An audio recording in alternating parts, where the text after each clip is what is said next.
I'd like to introduce you to today's guest speaker. Her name is Pamela Mejia of Keller Williams Rutherford. Pam is a successful real estate agent, and she is also an entrepreneur who has owned a cafe and has extensive human resources background. And I'm sure a few other things that she will be sharing with us today. Actually, I met Pam serving at our church, and her enthusiasm is always contagious. Welcome, Pam, to our call. Yay. Hi, Lenny. Hi, Eneri. How are you guys doing? Thank you for having me, first of all. Yay. Thank you. Welcome. So I'll hand it off to you to just tell us your story. So I don't even know where to start. Where was I? So first and foremost, I just want to say, yes, I did meet Eneri at Church Alive, where my life was at such a turning point. And she probably doesn't even know the story herself, but starting out from being a single mom since I was 17, turning 18, 2 weeks shy of my 18th birthday, life has been a big roller coaster. But my life changed when my little boy arrived when I was that young. You know, I had a very strict mom. She was not about to help me raise my son. So I was on my own from a very early age, trying to figure it out, and I just knew in that moment that I had a son, that I had a bigger purpose than myself. It was not just about me anymore. And so, even at that young age, just graduating high school, what was I going to do to just improve my life, improve my future life for my son? And so I started going to college. When I could have fell into a statistic, everyone thought that was going to be me, that it was going to be, typical Latina, getting, out of wedlock and pregnant and, all that stuff. But I defied the odds. I went to college. I worked a corporate job in human resources, started at 18, went to school, was a mom and was working corporate, like all three of them for a very long time until I finally graduated. And as I was going to school, I thought I wanted to be a lawyer. So I studied pre-law, but then when I did my internship, I realized really quickly I was at the end of my career in corporate, and I was like, I don't want this anymore. And that's when the thought of I want to have my own business started, towards the end of my college years, which actually took me 13 years to finish, but I finished, so when I was at the end of that, I was like, I want to start a business. Believe it or not, my first business was an event planning business that lasted one client and done. Wow. So it started. Yeah. It was like, I was like, you know what? I love parties and I love planning them. So it's going to be so great. What you don't realize is you're actually dealing with the person's most important day of their life, whether it's a wedding or a big milestone birthday. And there's a lot of planning that goes into it, as well as like financial planning, budgeting, all that stuff. And so that quickly burned out, that light. And I was like, this isn't what I intended. And I was still simultaneously working, I still had to pay the bills. So I still had to stay working in corporate to sustain myself for a while. My second business, believe it or not, was a cleaning business.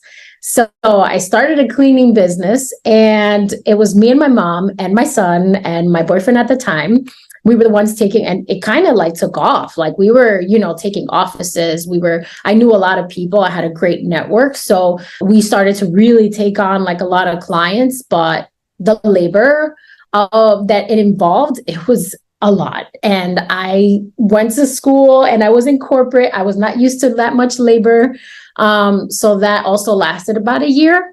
And my last experience there was someone who literally, I'm cleaning the floors and they're talking down to me. And it just was like, I couldn't take it. Like, I was like, I know that anything that is going to be great takes time, and it takes a lot of blood, sweat, and tears. I just feel like I didn't have what it took at that moment. And so I left that business. I had already, in the meantime, had gotten my real estate license just to have it, because I loved getting licensed and I loved just going to school and studying. So I already had it. I actually got licensed in 2013 as a side thing that I thought was a side thing. So that was always something that I always tried to like do on the side. Never worked out great. You might have one or two deals like a year, but Anyway, do you want to pause me at any time? Let me know. Or do you want me to just keep going? No, just this is good. Okay. Keep going. I just want to hear all about how this is good stuff so far. So we'll have a lot of questions for you. Share what you feel comfortable with, for sure. Awesome. Okay. Thank you. I'm an open book. Lenny knows. Lenny is part of one of the transform groups that I help lead. And I'm an open book. I love sharing my story because there could be one person that you might just give hope, like, so that I always share as much as I can. So yeah, so that business, obviously I didn't stay with it. So now I'm licensed in real estate and I'm trying.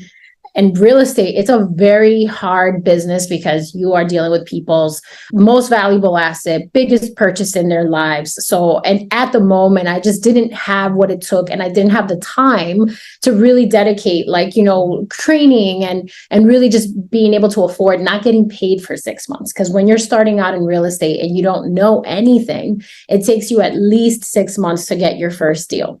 And that first deal, now you've been dry for 6 months. So basically, I was a single mom trying to pay the bills. I couldn't afford to do it at that time.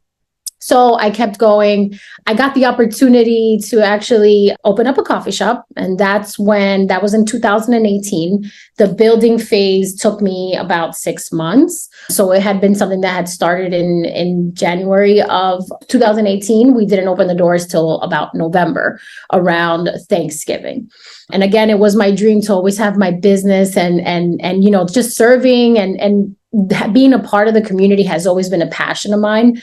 I never knew what it was that I wanted. Like, I always knew that it was something entrepreneurial, but I just never knew how to put it into play, right? And I think that's a lot of people in the world or who want to be an entrepreneur. It's almost like, I want to have my own business, but I don't know what I'm good at and that will give me enough money to have a life, or to be able to pay my bills and then some. And I think that's where a lot of people get stuck. And I had to say, I went through all the trial and error.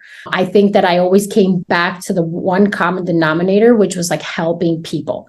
I always wanted to be, a resource, whether it was in the coffee shop. And believe it or not, in the coffee shop, it was a lot of being a staple in the community where people could meet, where they have a bad day and you were the one person that they talked to, that could listen to them. There was so much more going on than just coffee. And that was where my passion was. Now, being in the coffee shop, I didn't realize how much it was like a restaurant. And I had never done anything that had to do with restaurants other than serving when I was 18 years old. So coming into the business, it really humbled me. It was a really, really hard time because when you're selling coffee, as you know, that cup of coffee you buy, it's $3, $4. You're not making a lot of money. You have to be really selling a lot of coffee. And so we tried to different things, and we tried to add things to the menu, and I just overwhelmed myself. I went into it by myself. We were already struggling. And, I was so prideful in that moment. That's another lesson that I learned that I wish I could just tell people. It's not worth it to be prideful. It's worth it to walk away and then start new. Because it took me a long time to say, that's it, I'm done. I have to close these doors. It took me to the point where COVID hit. And it was a silver lining for us because I was like, you know what? And it was God, because we were able to feed the front lines. So we fed the cops, all the hospitals in the area, all the emergency clinics in the area during the height of COVID. We were the ones feeding the front lines. And it was because of somebody else's fundraiser that we were able to raise thousands of dollars through that time and sustain ourselves, as a business, as a community. We were able to just really make up for the times that we were having hard times. We were one of the very blessed businesses in the community that someone actually ended up fundraising to help us and help the front lines. So that really helped us. But then also the other part of the help was us being able to get out without penalty.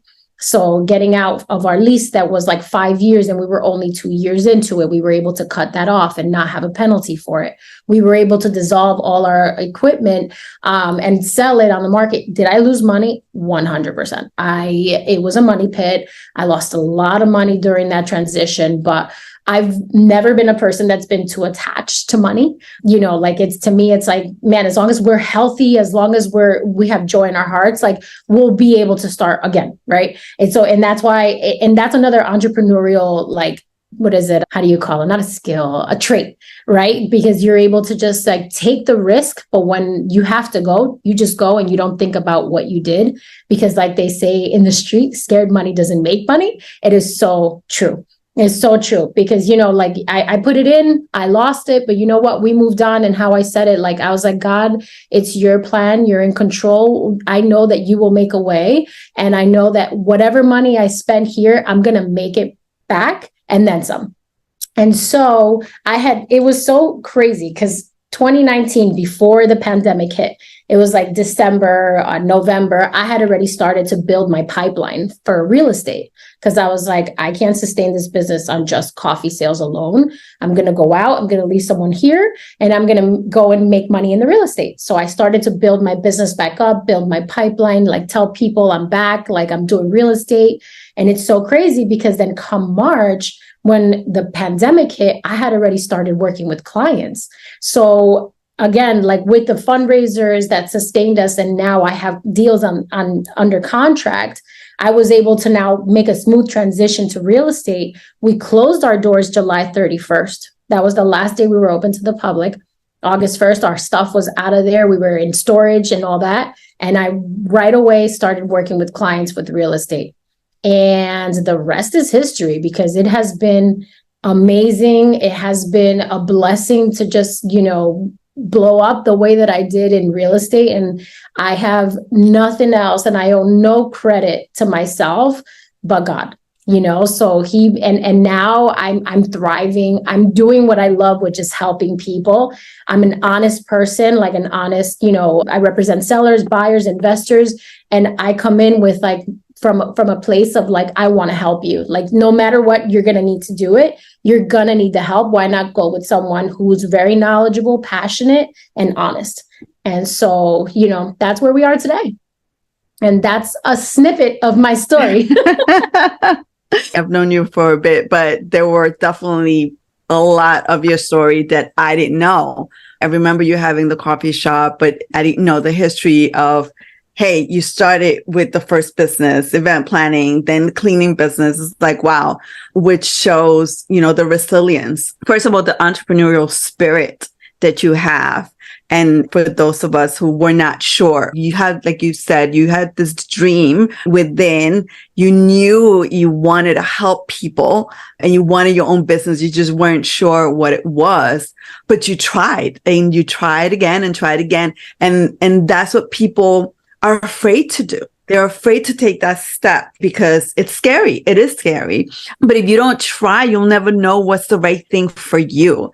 And I like the fact that, and I commend you for this, to keep on trying with one business and then another business and then another, because you need to figure out what's the right thing for you, what's going to align to your purpose.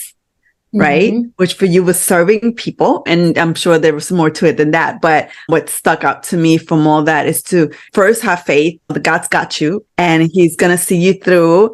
But we need to take that step.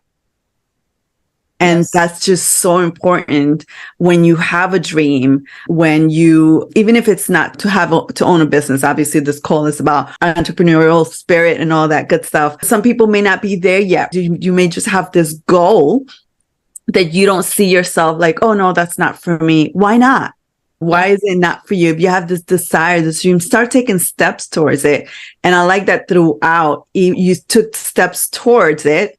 And even in the background, when you were doing other businesses, you still had that real estate. You still were continuing to learn. And that I'm such a big proponent of that, how important it is for us to educate ourselves and continue to educate ourselves, right? Knowledge is power and it helps us in so many different ways. It gives us the confidence that we need, gives us the knowledge that we need to the learning, the skill sets that we can put into place.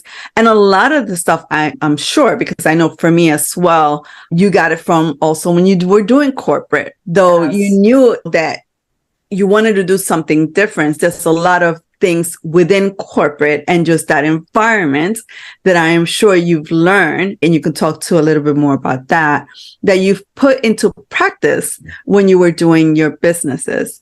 And I could talk and talk and talk. It's just like, I got so many nuggets of what you were saying, from even when you mentioned you were cleaning floors and you had somebody talking down to you, right? That's a hard thing to do. Yeah. It's very humbling, and not humbling in the fact that you were cleaning floors, because it's a profession. It's when someone is speaking down because they don't see value in what you're doing. And though it doesn't feel good, but that's a lesson learned. That's their loss, not yours. That's their issue and not your issue. And as women, we need to be cognizant of that, to be aware that there are going to be people like that, but don't allow that voice to be louder than God's voice.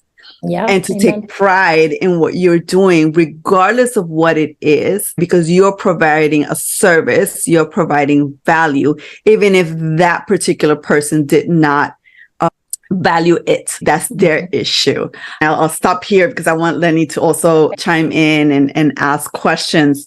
But yes, really good stuff. Thank you. Thank you for sharing and just being so transparent with your story. Lenny, question for Pam? I know Pam for a few years now. I know her single mom story. I didn't know those earlier, phases in your life where you did all these other jobs, which is super commendable on top of what I know already about you and what I've seen and seen you grow through, right? You sharing your story. And so from the perspective of being a single mom, I can't even imagine how hard that must have been from the age of 19. Trying to look for whatever your passion was, right?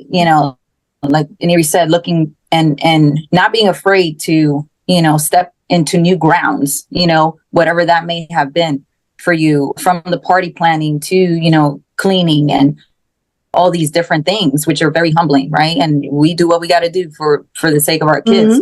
And so what I've seen consistently is your strength, right? And through it all now, adding all this other stuff that we didn't know, it just makes sense, as to the person that you are. You're just a fighter and, you're a go-getter, and nothing is, is going to fear and, commend that about you. I think I might have two questions. Were there any time in all of these different phases of your life where you felt, I couldn't do this, I can't do this, or there was any kind of fear? And if so, how did you overcome those moments of fear? Because you were, are a single mom. So that's such a, when you said that, I was like, it's so, where do I start? Was there fear? When wasn't there? I think that's more of a question that I would phrase it for myself, knowing how I felt. There was constant fear. And I think that constant fear, number one, my faith, I've always had faith, but it never had a relationship with the Lord, right? My knowledge of the Lord was Pentecostal, right? So you do this, you do that, you do this, you don't do this, then you're going to hell. That's literally Pentecostal. Sorry for anyone who's Pentecostal, but that's how I grew up. So I always had the fear of the Lord in my heart, but I never had a relationship with him. I always sought the way of the world, right? So my thing was always pride and prestige and, what do I have to do? There was the other humble side. My mom is a very humble woman. I think I get a lot of my strength and tenacity from my mother, because watching her have a hard life and just overcome and, become multi-family. She has multiple properties in New Jersey, so just watching her, with the failed marriages that she had and still coming out on top after everything that she went through. I think that was number one, just knowing that no matter what, you're going to be okay. Right. That was one thing, but I knew that on my own strength. I knew that. So I cried a lot. I'm not going to lie. I cried. I went through stress. I didn't know if I was going to be able to pay the bills. I went through depression even. Right. I went through it all, but I always had this hope. I don't know where it stemmed from, but I always had this hope that there was more, that what I had just wasn't enough, that this wasn't it. So, when I actually gave my life to the Lord like 4 or 5 years ago, really 4 years ago, I'm going to say, when during the coffee shop time, really, that was like a big transition of my spiritual life. That's when I decided, like, man, I can't do this on my own anymore. Because during the coffee shop time, I was like, I'm done. I don't want to be an entrepreneur anymore. I don't even know what to do because I hate corporate. I was like, I lost all hope and faith during that time. And that's when I had Marie as one of my baristas at the coffee shop. And me and Marie, like, we hit it off. Like, I don't know, there's something about, like, two like Christian people that just know. Marie had no experience with coffee whatsoever, and I still hired her. Something inside of me said, hire her. And we got close right away. And she had no shame in talking to me about the Lord and Church Alive and coming and visiting. Once I really just surrendered everything to the Lord. And when I say everything, I mean, like, I was down, like, my heart was down, like my relationship with my mother was not good. My family, like, I had gotten my heart broken really badly. My business was going down. I didn't know where I was going to pay the bills from the following month. So it was a really dark time. So I know I'm going on a tangent, but I'm bringing it back full circle. No worries. When I really found, like, true peace and true surrender and, like, lost all fear. Okay, 97%. I'm not going to say all. 97% of fear was when I really just, like, gave my heart and my life to the Lord. Like, because at that point it was like, this is yours. I can't on my own anymore because I'm about to give up. Like, I was at that point. I was like, I am trying everything. I have given up everything for my son, for my life, to try and follow my dreams. And I'm failing because truly, like, a true entrepreneur fails many times before they actually find it, before they succeed. Right. Yes. So, and I still haven't reached. To me, I'm still climbing, right? Like, I'm still reaching for the top. But I know that no matter what happens, like, God's got me. And that's, like, not like I'm going to lay back and just, like, let him, like, bring the business. It's more like, I'm going to talk to these people and I'm going to go after them because God's got me. Because one conversation is going to lead to so many opportunities, right? So my fear was always there. And I still feel like there's some human side of me that says, some days I wake up and I'm like, am I going to have money? Am I going to run out of money? Am I going to have opportunity? But then I have to pray and I have to say, yes, you will. God's got you. So that's my long answer to your, was there ever fear? 100%. Yeah. And just to add to that, just as an aside, who would have thought, right, that you given that opportunity to Marie would set her on the path to her owning her own business, to her making coffee. I'm getting teary. Yeah, it's just, That's amazing. It's just so amazing what God does when you allow him to help you, because that was the Holy Spirit speaking into you when you met her, and you give her that opportunity. Someone who knew nothing about really, she just loved coffee, but she loved coffee. Like, a lot of us love drinking coffee, but who would have thought? But yes, God knew that opportunity would then birth in her that desire to own her own business, to now have her business with her fiance, well, her husband now, because I mean, that started when they were engaged. But like, wow, God is so good, and we often have to step back and let him connect the dots. And when we see that his fingerprints were all over your story, all over our stories, for those of us who are single mamas, that we can do this. And that rang so true for me about that entrepreneur. Like, a true entrepreneur fails many times, and people just get to see, and they know when that person is at the high point. That's when we hear, oh, this person is doing so great and blah, blah, blah. And you see the marketing and all this good stuff, but you don't know the story. You don't know how many times they failed to get to that one thing that, woof, now it blows up and it's going off like wildfire. Just so thankful to that, and just some great reminders for us. Don't give up. Yeah. Keep going. So that's what you had another question. Sorry about that. Okay. That's what I was going to say throughout all of it. No matter whether there was fear, you never stopped. And sometimes people sit in fear a little bit too long and it paralyzes them, but Yeah. it didn't make you stop.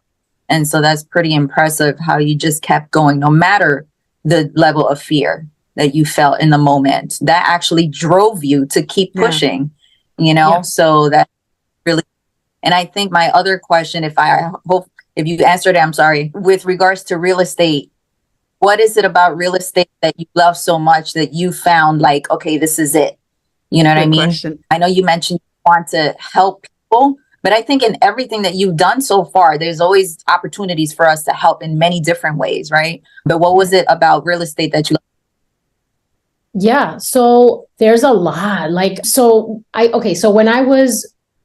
think it's really important, first of all, to get around the right people. Like if you can have an incredible idea, you can be extremely talented, you can have all the potential in the world, but if you're in the wrong room, if you're in the wrong environment, if you're surrounded by the wrong people, it's like you're going to be like a what do they say? A little mosquito or grasshopper that's in a can that's like with a lid. They don't realize how high they could jump, right? So for me, when I got around this company that I'm with now, Keller Williams, that's when I realized the potential, the opportunity. Like, okay, yeah, it's great to help people, but let's be realistic. We live in a world where we need money, right? Like where we need money to be able to live, to be able to do the things that we love, to give back, to just be able to like leave a legacy for our families. Because I think that, just to kind of circle back to where you said, like you kept going and you didn't give up no matter what.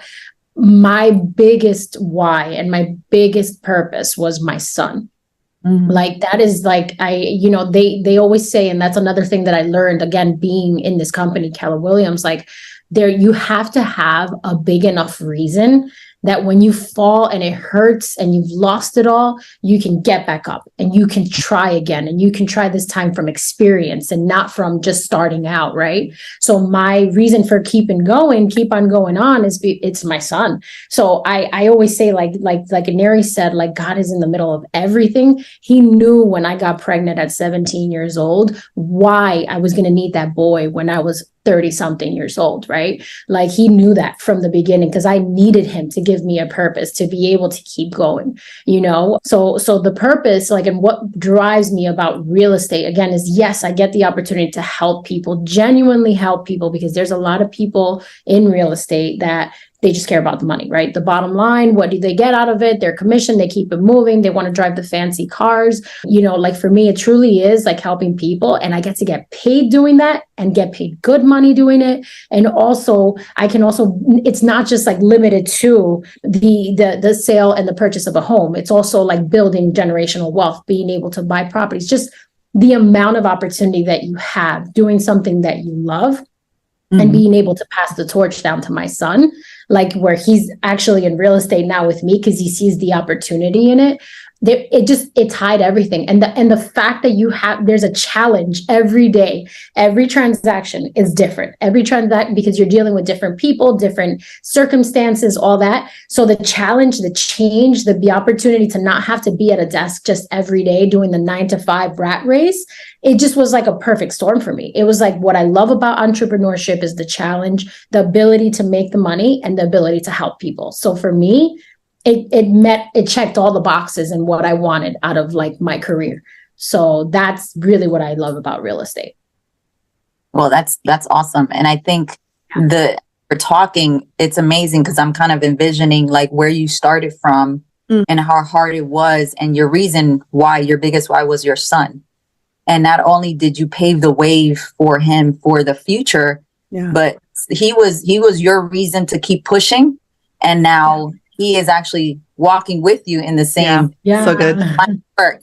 So, and then from like what she said, how God connects the dots, starting from Marie, and then you got connected to Church Alive, and now, you know, here you are. So it's been amazing to actually envision that, like from start to finish. Yeah, it's awesome. That's amazing. Totally. Awesome. So good. Yes. So good. Yeah. I think a lot of things hit for me, obviously being a single mom.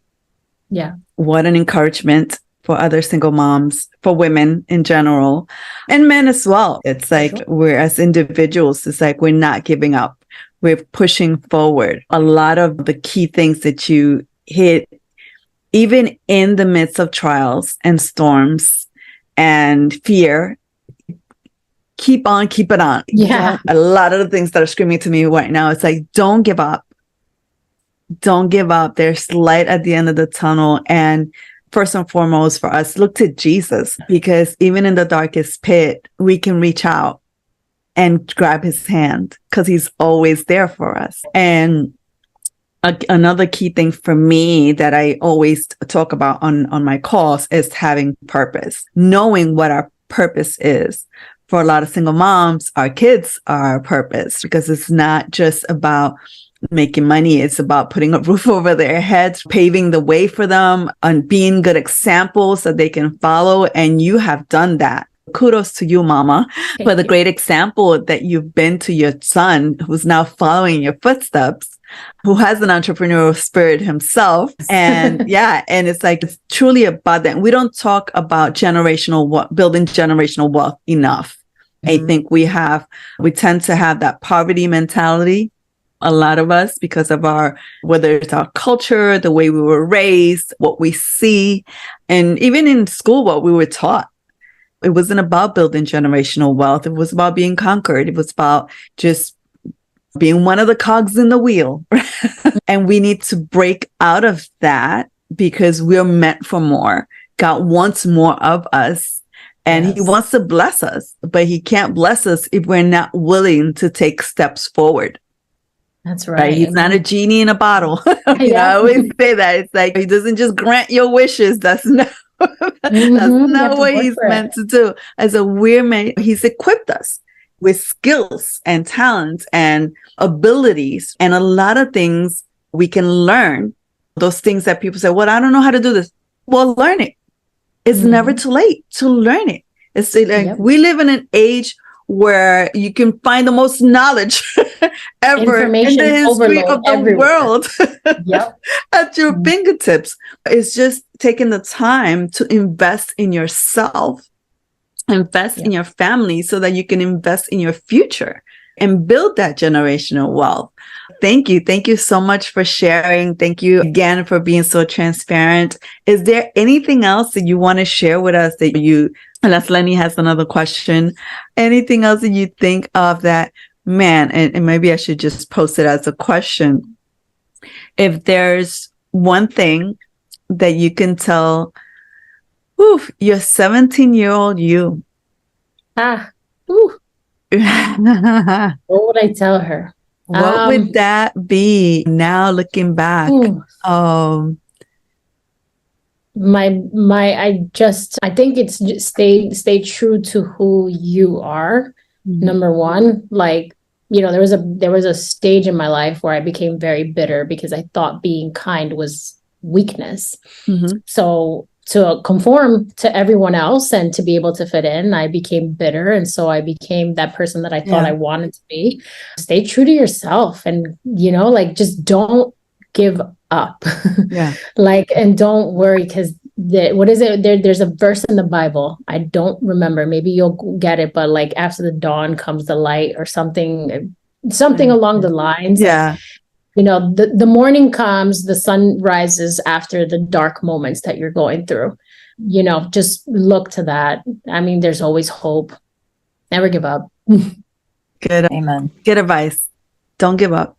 It gets better. Yeah. It does get better. And a lot of times when I think about stuff like that, because I speak to a lot of people who are just so stuck and just don't see, Eneri, but you don't know what I'm going through.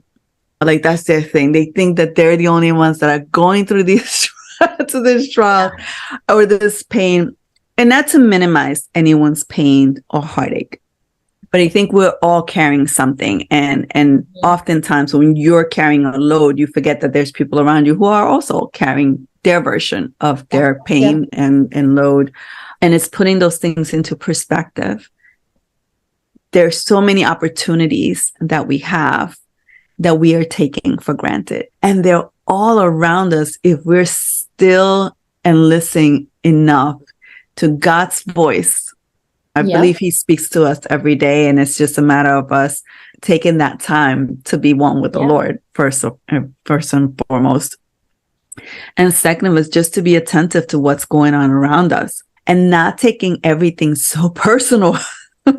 Yeah, it's a big one. That comes with maturity, I think. Yeah, I 100%. Yeah. It does come with maturity, and doesn't matter what age you are, you still have to be more mature. You can still be an older woman and immature. So Correct. Yeah, I think it's what comes with like you mentioned at the beginning of the call, like always, I think that's also part of like growth, right? Education, like it's just because there's opportunity.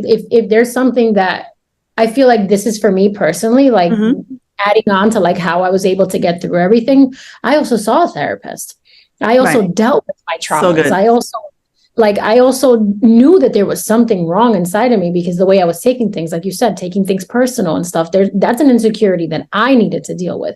So always being open, coachable, number one, you have to be coachable to grow, to be an entrepreneur. You have to be teachable. You have to be open. And everything else, like it's about skill building.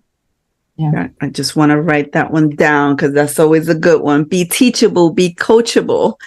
Definitely so important to have those temperaments as an entrepreneur or as just anyone who wants to get unstuck. You want to get unstuck. Obviously, your way is not working.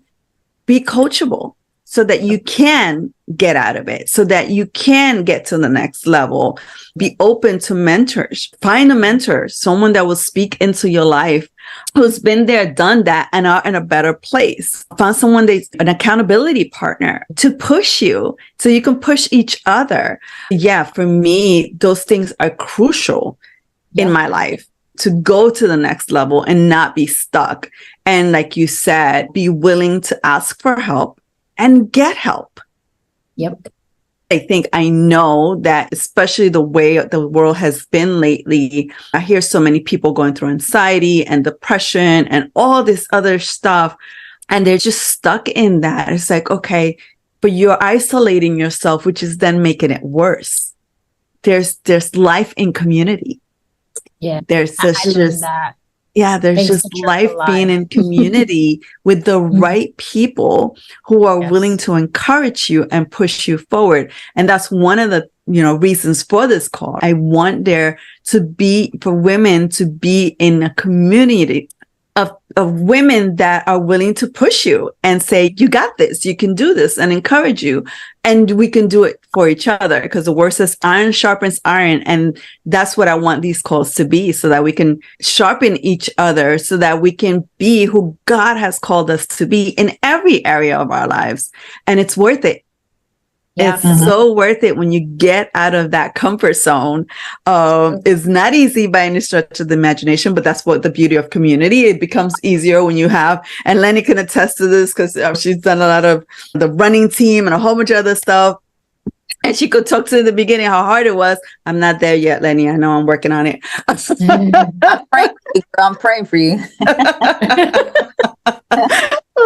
But working at it in other ways and getting healthy, whatever it is for you, there's just so much strength in community to move forward. And so that's where coaching is pivotal, being mentored and being in community with a group of individuals who are just that, want to move forward and want to help each other move forward. Thank you. Thank you so much. Any last parting words? This call has just been amazing. And I thank you just for just sharing. I know I'm going to have other calls with you. Just, I want to go out with you for coffee. Just want to pick your brain. Oh my goodness. Yeah, no, thank you. It's an honor to be asked to be on here. So thank you. It means a lot. You're welcome. You're welcome. This call has been amazing.